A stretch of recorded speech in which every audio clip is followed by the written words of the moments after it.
Nari abantu bashidukamo nyuma ya kamera ndi bukubwira ikintu. Nta muntu ushobora kugaragaza imico ye yose bitaratangiye buhoro buhoro. Nuko abantu batabyitaho. Ntago babyitaho. Ariko ibimenyetso uhereye ku kiganiro cy'ejo bitangira kare buhoro buhoro, ndetse rimwe na rimwe ugasapotinga uwo mwana utabizi, umufasha muri iyo mico mibi, cyangwa ugafasha umugabo utabizi, cyangwa ugafasha umugore utabizi. Kumbe hari imikino ari makina. Mami mu ruhushya ndashaka gukora sleep over ku muntu. Icyambere agiye gukora sleep over muri famille. N'abana b'abakobwa baziranye. Ariko famille nizigize gute? Ntago ziziranye. Uwo muntu mureke kujya kurara aho hantu gute? Se kutari kunyumva ariko. Ubwo ndi kukumva, ndi kubihuza n'ikintu watangiriyeho uvuga ngo sleep over kwa runaka nibyo. Ngo ni gake gake bitangira, ariko bikazagera ku rwego utakibasha kubijera, ahubwo byabaye binini. Yego rwose. Kubera iki? Ariko tubaze mami turi burare rwose. Ndagusaba uruhushya ndajya gukora sleep over ku mwana twigana. Inshuti yanjye. Ndaharara. 2 days or 3 days. Kandi aho hantu n'abana baziranye. Zibyo babanamo. Oya. Ntuzi uko barezwe. Aho agiye kurara ni muri inshuti z'uwo muryango, ni inshuti z'umwana ku mwana. Why do you think? Karuca atagiye kugira sleep over kurara mu aho bugacya kwa nyirakuru, kwa nyirasenge, kwa nyina wabo. Kagiye muri kuki masinyisho ubona wasigaye nyatinya. Ngiye narayoboye imidugudu ikamubwiza ukuri. Hari ibintu ushobora kumbwira giye nkakureba ukahita nibuka ko muri 2013 nayoboraga ahantu ntari buvuge, ariko ngiye uri buze kwambwira ewe ni nyuma kamera. Ndagenda nzana umucuranzi w'ahantu ntari buvuge. Nuko noneho kurya bacuranga nijoro turimo tubyina twafashije babyina. Kwamara kuririmba umuntu ahita asohoka. N'umuramyi kazi nawe akabagize gute bagasohoka. Rimwe rero urumva rero ngiye gusohoka kwa mwana ntuze. Kwa mwana ndamubona mbibonye 2 ou 3 fois. Bitamwana no there is something behind it. Cyane ko mfite andi makuru yuko uwo mukobwa agasore kose kaje gafite isura mezuko amuyobora inzira. Nasanze bankwaniranye iminwa ku munwa, amaguru ku maguru, amaboko ku maboko. Nje rero burya amasegeje yaguyize kandi yaryari ya ninjoro bajye basenga ku manywa bataye. Nukuri nje nta mwana natuma ajya kurara w'umukobwa ngo barakesha. Kereka korari nabyo sinapfa kubyo. Rega nahuye na experience shati wamba bari yari buse baraje babandi babivuge bati ado mpitamba hagarika nje nta mikino ngira kuko amaso yawe nahise mbafata ndabahagarika ntitaye no kumucuranzi. Ntabwo kandi uwo mwana yari umuyobozi dukorana. Ntabwo wiri uvuga uti icyo twita ntuze niwe ijisho ryawe ryirebeye utitaye kuri bya bindi nta kindi. Noneho umuyobozi ngo udasebye umukobwa wanjye nti no ni ikizira stop n'umuhungu stop. Ntitaye ku muziki wawe, utitaye ku mpano, twavuza n'ingoma. Oya pastor, ibi bintu rero impano bayishyize imbere kurusha agakiza kagomba n'imbuto zigomba kwera. Abadukurikiye kuba umuntu yahanura bigasohora soko azajya mu ijuru. Yego. Never. Kuba yagira ijwi rigororotse. Rekada impano. Kuba bamurokirita bakamuvana Igisenyi, Rubavu bakamuzana i Kigali. Impano ni umushinga w'Imana yashyize mu muntu kugira ngo itorero ryunguke. Yego. Ntabwo ari umushinga yashuye nk'umuntu ngo awurishe.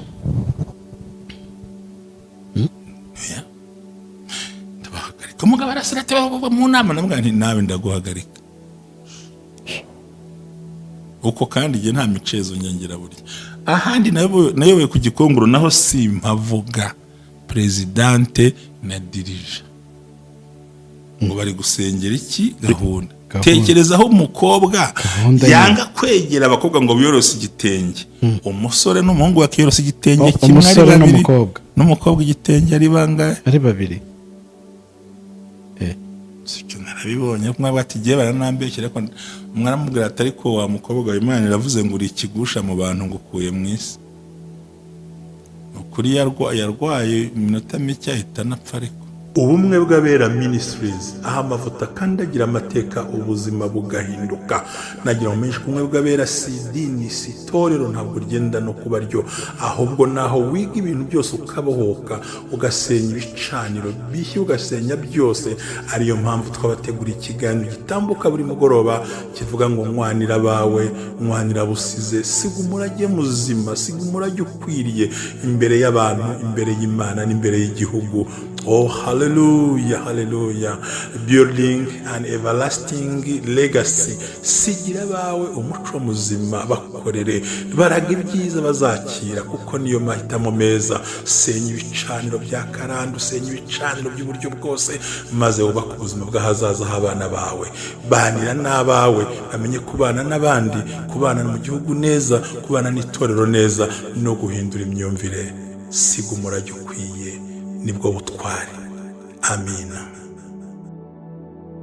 tuje nkwifurije kugira ibihe byiza aho dukurikiye uherereye hose. ni kumwe bw'abera Ministries, amavuta kandi agira amateka ubuzima bugahinduka. Imana iguhe umugisha cyane. Rero wowe wakoze subscribe, wowe tubana mu biganiro bya buri munsi, yaba ibya mu gitondo ndetse n'ibya nimugoroba, ari nacyo nguhayemo ikaze, mwanira bawe cyangwa se Build an Everlasting Legacy. Tumaze kwiga byinshi, tumaze kubona byinshi, ariko n'ubundi kwiga guhoraho, gusenga ni uguhozaho, kubwirizwa ni uguhozaho, kwegerana n'Imana ni buri munsi, ni ubuzima, ni imibereho. Amazina ni Jerry, nkwifurije gukobwa neza. Rero muri iki kiganiro cy'umugoroba, mushumba wiriwe gute? Wiriwe neza cyane, ndashima Imana, niriwe amahoro masa, kandi ndi kumva Uwiteka hari icyo azakora muri iyi minsi. Ibyiringiro byanjye ntabwo bijya bicogozwa n'incamugongo. Umuririmbyi yaravuze ngo ntabwo azacangozwa n'incamugongo, kuko abazimubwira nibo bazagwa. ni ukuri. Aba baza n'incamugongo nibo bazagwa. Have wabwobaye nimunyihorere. Njye namaramaje kugenda kuba ntago yego suko nabyanze. Ubwo hari umwanzi wifuza kunsenyera ibyo ntekereza biri imbere. Amen. Ariko Imana izi byose. So Imana igumisha, rero nishimye ko turi kumwe. Imana ibampera umugisha ukomeye. Urakoze cyane. N'ubundi turacyari mu kumwanira bacu, wese twitware gute uyu munsi? Uratuganiriza iki? Bimeze bite uyu munsi? Urakoze cyane mushumba. Ntekereza ko umuryango uriho umuvumo urwanwa ku manywa na nijoro mu buzima bwabo. Nshuti bavandimwe, abakurikira ubumwe bw'abera Ministries, yego, ndashaka kubasaba kuntega amatwi, kuko mwantegaga amatwi. Buriya hari urwego umuntu abamo, ibintu akabifata nk'ibisanzwe, yego, akazashiduka byamubereye ibidasanzwe. Fata ibintu nk'ibisanzwe, bisanzwe bibaho byoroheje, ariko ukazashiduka bigeze kuri level utabasha kubihagarika, kubikontorora. Umwana agatangira akina n'agacupa kamwe n'akarahure n'akantu gato, finally ukazisanga ageze ku rwego anywaho urumogi, yitera inshinge, ndetse agera ku rwego abitera inshinge n'abana b'abakire ntabwo bazibona bose.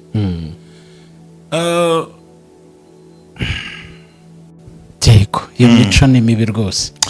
Noneho ugatangira ubona umuntu yikora ibintu. Yego. Wese ubonye umwana w'umuhungu ari kwambara ingutiya, utujipo duto, ari kwambara inkweto z'abakobwa, banitera make-up, warangiza ukabona ari ibintu biri aho. Ukabona umuhungu arigiraho umukobwa ukumva ari ibintu biri aho. Wagombye gucyaha hakiri kare. Hari ibintu rero abantu bashidukamo.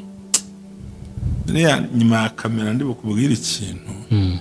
nta muntu ushobora kugaragaza imico ye yose bitaratangiye buhoro buhoro. noneho nuko abantu batabyitaho, ntabwo babyitaho, ariko ibimenyetso uhereye ku kiganiro cy'ejo bitangira kare buhoro buhoro, ndetse rimwe na rimwe ugasapotinga uwo mwana utabizi, umufasha muri iyo mico mibi, cyangwa ugafasha umugabo utabizi, cyangwa ugafasha umugore utabizi. kumbe hari imikino arimo akina. mami mu ruhushya ndashaka gukora sleep over ku muntu. Icyambere agiye gukora sleep over muri famiye. Ni abana b'abakobwa baziranye, ariko famiye ntizigize gute? ntabwo ziziranye. Uwo muntu mureke kujya kurara aho hantu gute? se kutari kunyumva ariko ubwo ndi kukumva, ndi kubihuza n'ikintu watangiriyeho uvuga ngo sleep over kwa runaka, nibyo ngo ni gake gake bitangira, ariko bikazagera ku rwego utakibasha kubijera, ahubwo byabaye binini. yego rwose. kubera iki? ariko tubaze mami turi burare rwose ndagusaba uruhushya ndajya gukora sleep over ku mwana twigana w'inshuti yanjye, ndaharara 2 days or 3 days.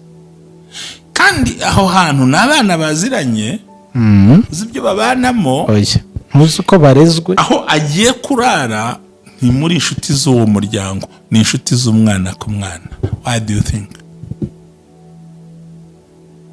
Kalipsa atagiye kugira sleep over kurara aho bugacya kwa nyirakuru, kwa nyirasenge, kwa nyina wabo, kagiye muri kuki masengesho ubona wasigaye nyatinya. Njye narayoboye imidugudu ikakubwiza ukuri. Hari ibintu ushobora kumbwira nge nkakureba ukahita umenya. Nibuka ko muri 2013 nayoboraga ahantu ntari buvuge, ariko njyewe uri buze kwambwira ewe ni nyuma kamera. Ndagenda nzana umucuranzi w'ahantu ntari buvuge, nuko noneho kurya bacuranga nijoro turimo tubyina, twafashe babyina twamara kuririmba umuhungu ahita asohoka, n'umuramyi kazi nawe akabagize gute bagasohoka.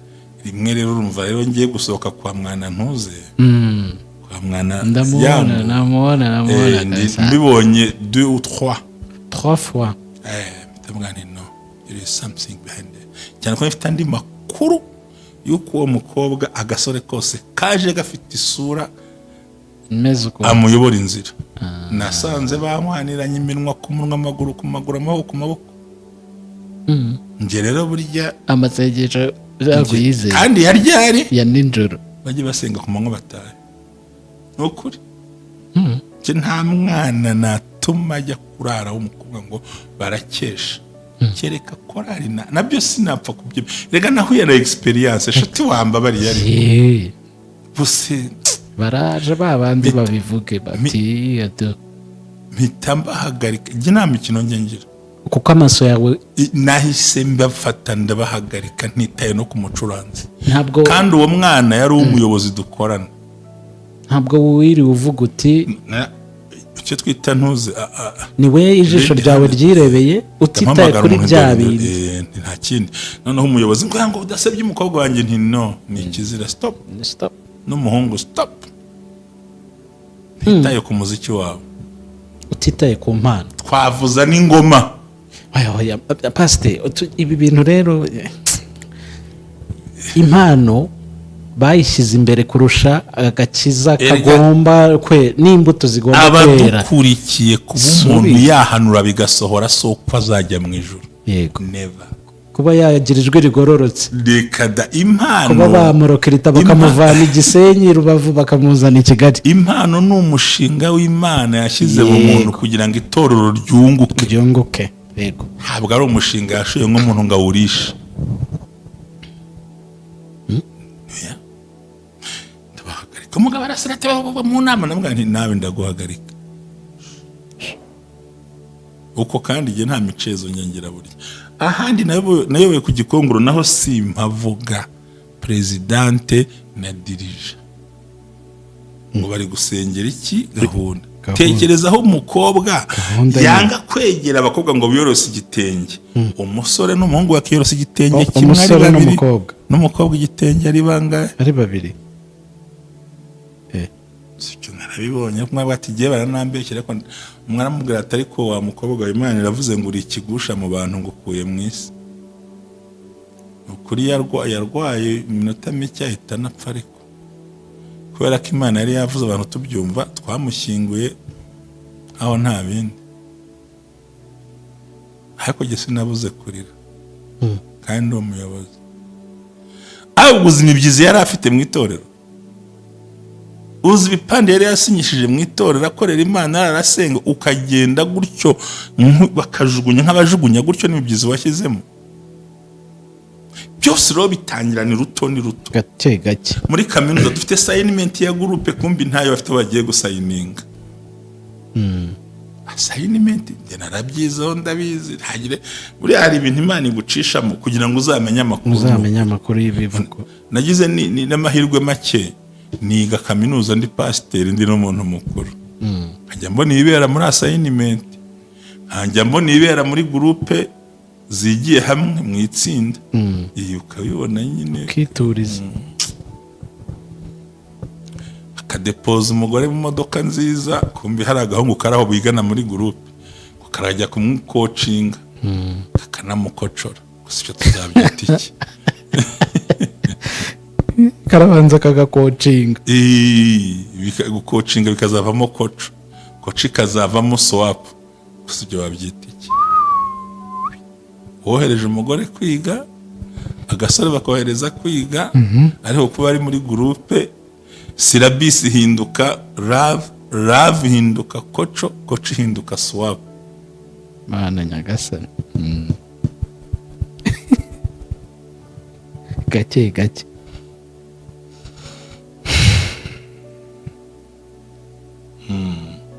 Bamwita Revera nta mbabazi. Abivuga nta mbabazi ashyizemo.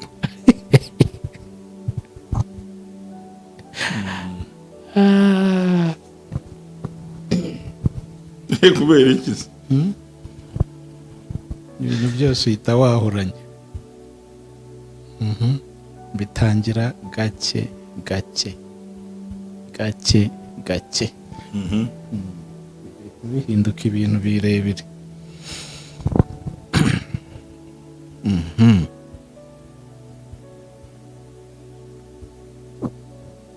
Yego.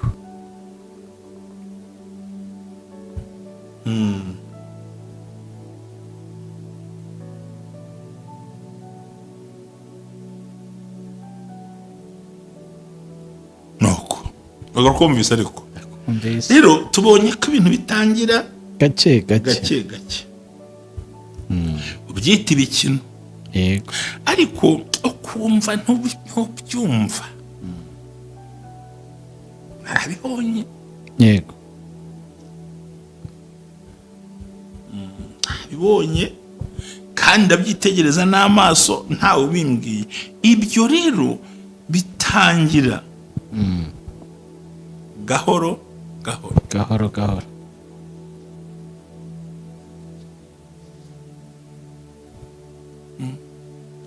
bitangira gahoro kandi icyo gihe wowe ntuze kubibona, gusa ukumva nyine ni iki. Gusa nabwiye no mu itorero wambwiye hose ngo afitanye gahunda na mushumba kandi ni impyisi mahuma, uzibera mu butayu nubwo leta yabice, zibera mu byumba bimwe na bimwe, uzibera ahantu ngo dufite akumba.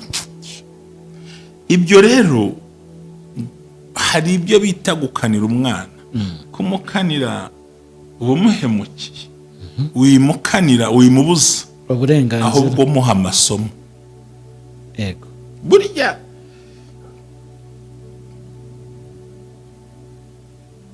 iyo ufashe umuntu ukamuzirika amaboko cyane, iyo agucitse akora ibintu bitari byo, ahubwo mwigisha, mutware gake gake. Uzamwigisha ute? nuko uzabanza kuba inshuti ye, ku buryo nta kintu aguhisha. hari ababyeyi batari inshuti z'abana babo, yego hariho n'abagore batari inshuti z'abagabo babo, hakaba n'abagore batari inshuti z'abagabo babo. Wowe ubwawe twaraganiriye, ndakubwira ngo gukunda n'itegeko ry'Imana, ariko ubushuti ni amahitamo.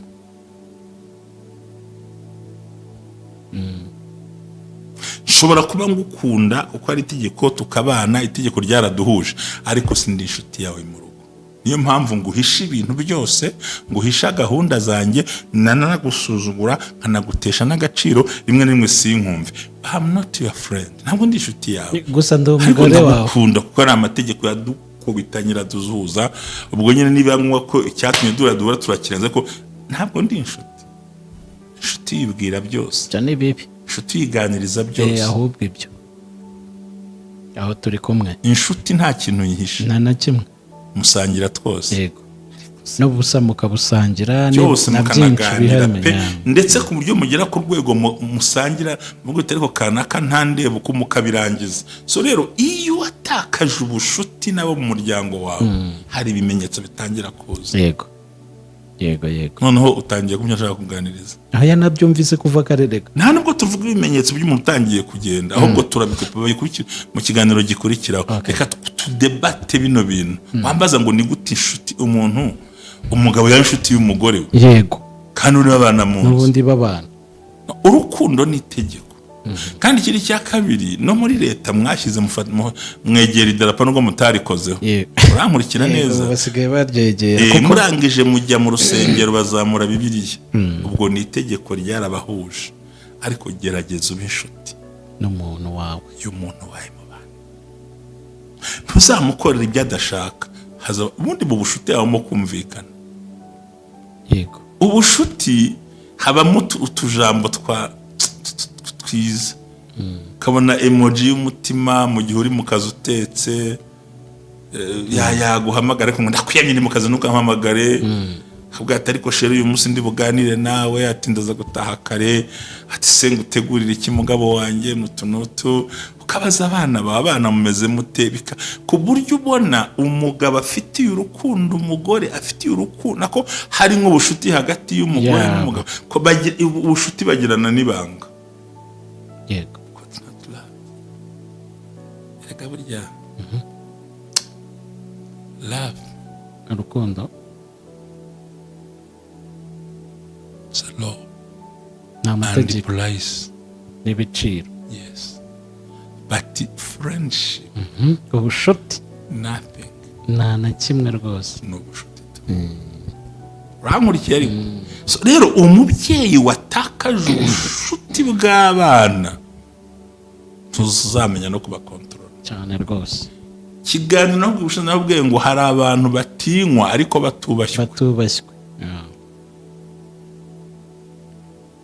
Uravuze ubwo uri umukobwa uragiye, ntabwo ari ubwo bushuti. Egera umwana umuganiriza, umugira inshuti.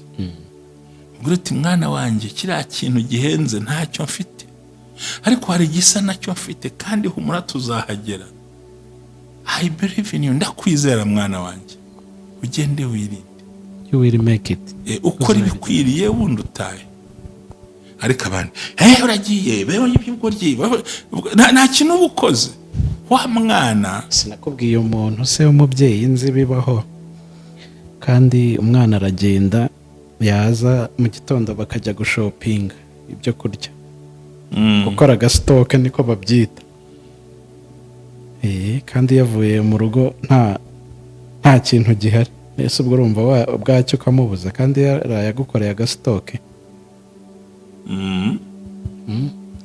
Urumva ariko ikindi cya kabiri, hari abantu bavuga ngo ariko ngo ni gute umwana aza yambaye ikintu maze aho cyavuye. Mbere yo kumubaza aho cyavuye, wamwigishije kutagifata. Nimba kitari ngombwa ngiye kugifata. Mwigishe mbere yo kutagifata, kuruta kumubwira cyavuye. Kumubaza aho cyavuye. Aho cyavuye ntakubwira. Ni nko kutabaza umugabo ngo ya mafaranga yagiye, ahita kubasubiza ngo kutambajije aho yavuye. Ubwo ni wa wundi umugabo wawe ariko mutari inshuti. ntabwo muri inshuti ntabwo muri inshuti kandi telefone iriho kode kugera no kuri mama ntunayimubwire. Kibaza mwabyaye umwana mwita izina ariko kode ya mama ukayimuhisha. Ntabwo byakunda pe. Ibintu nk'ibyo ni ibiki? Twari turi kwangirika k'umuntu. Nta muntu wangirika isegonda imwe, agucika buke ureba. Buke yakarunduka. Kandi ushobora kutakugurira iPhone, ushobora akakugurira kutakugurira Samsung, ariko ushobora kubona telefone y'ibihumbi 100 nayo irafotora rega, irahamagara igahamagarwa. Umubwira ko ibanga rya telefone ari uguhamagara no guhamagarwa no kohereza no kwakira ubutumwa. K'amafoto bafotoye muri telefone ntahanaguzwa ahubwo barasibwa. None sibanga bafotoje mu myaka 10 ari he? Ntayo. Isari. Ikindi beshaho umwana ubuzima budatuma abona uri uwo hejuru kandi uri uwo hasi. Reka kubaho ubuzima bwo kwiyemera, kwikwedura cyangwa kwisumbukuruza. Ubundi kwikwedura bigushora muri credit. Nta yandi magambo. Ntayo pe.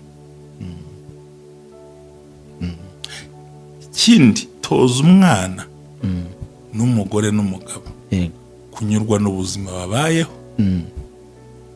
Nubwo atari go bagumaho ariko hari impinduka izaza. So rero buri gihe iyo utakaje urwo rukundo cyangwa ubwo bushuti n'umwana wawe, nukuri ntazakubwira umutereta. Kabiri ntazakubwira uwatereta.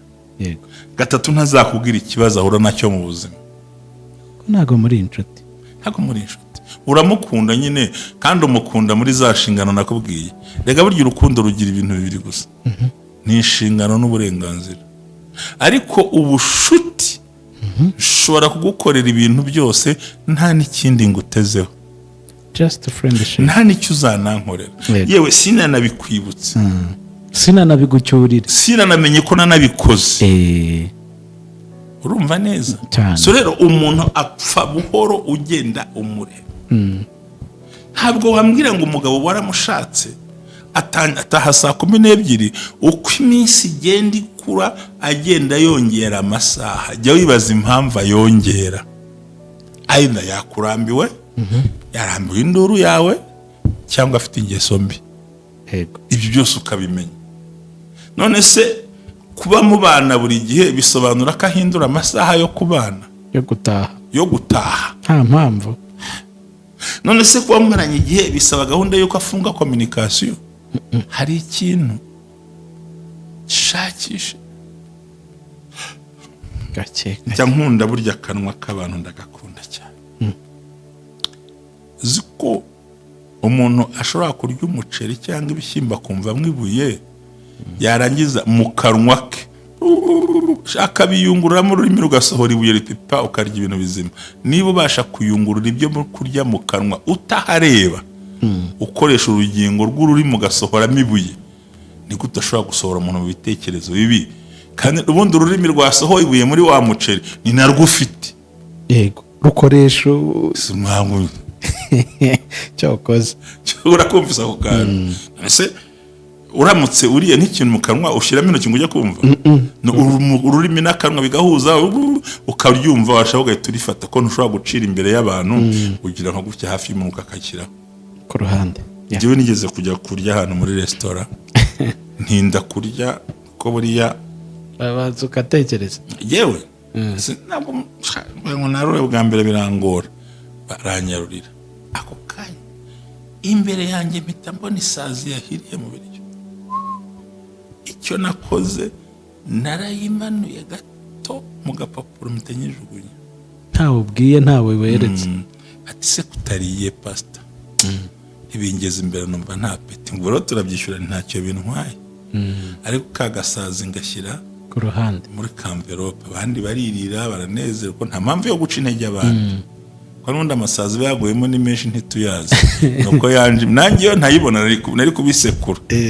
Ndangije mbwira manijya ntenda gushaka. Ibi ni byo abantu mudutekera. Twiherereye. Atayiwe dore ngiyi n'ibisupu biriho. Niyo mpamvu ntariye abandi ndabareka.